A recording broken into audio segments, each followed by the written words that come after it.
Welcome to episode 7 of Paralegals Memo, the podcast where we break down global IP with a focus on Latin America, arbitration, and multilingual trends in clear, practical language.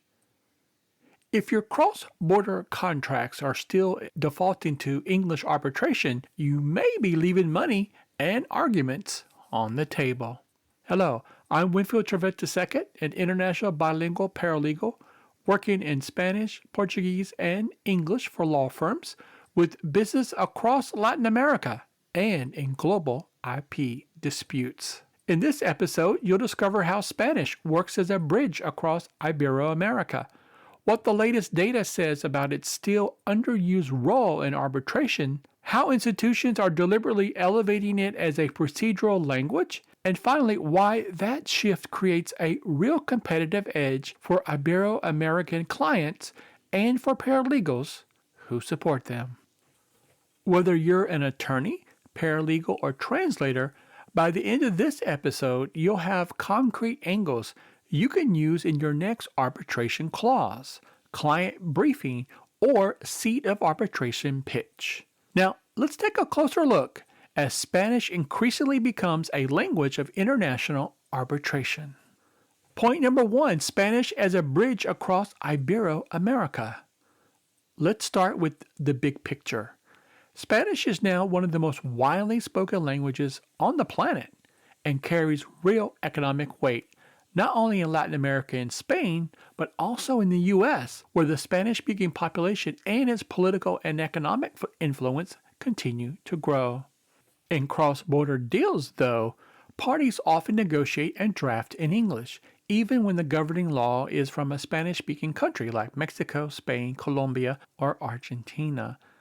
That's where problems begin. So when the applicable law is Spanish language law, running the arbitration in Spanish does 3 things. First, it cuts down on translation noise and costs.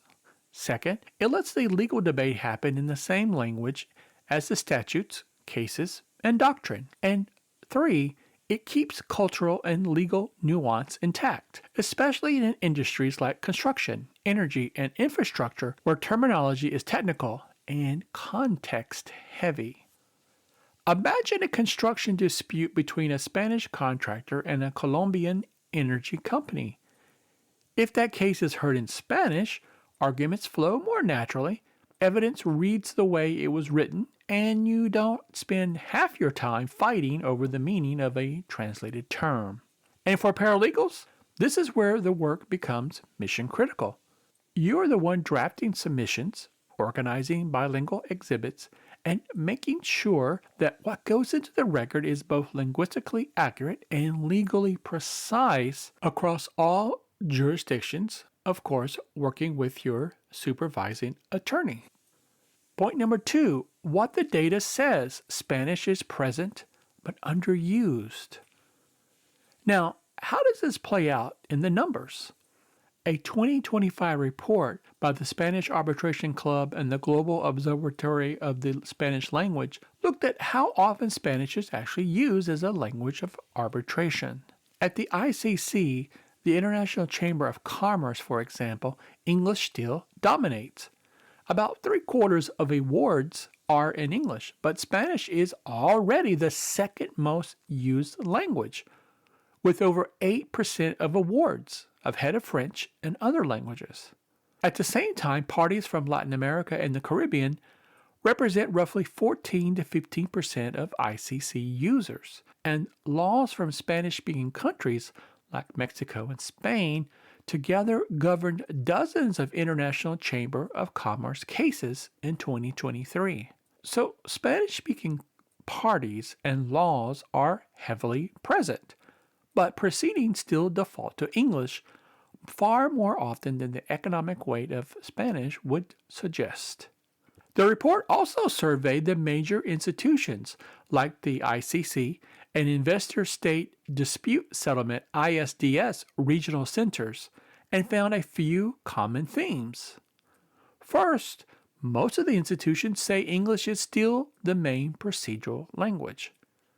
Second, Spanish is clearly used, but many centers don't systematically track it. And third, when the parties haven't chosen a language, tribunals often default to the language of the contract or clause, usually English, even when the law is in Spanish. So we're in a transition. Spanish is visible, it's growing, but it's still underused relative to the number of Spanish-speaking laws and Spanish-speaking parties in the system. Point number 3, institutional momentum, Spanish as a deliberate choice. The good news is that institutions are starting to move.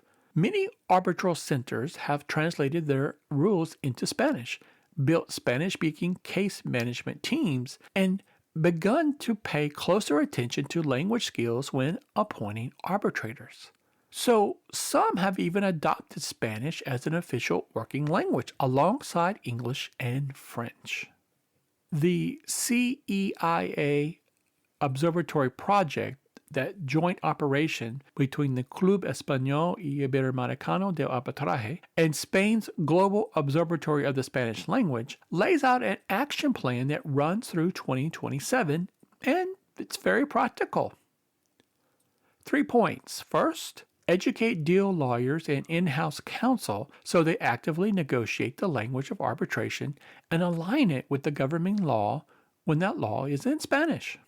2, work with institutions to improve statistics on language use and to build deeper Spanish capacity in their rosters and secretariats. And finally, number 3, remeasure in 2 years to see if Spanish use is actually increased.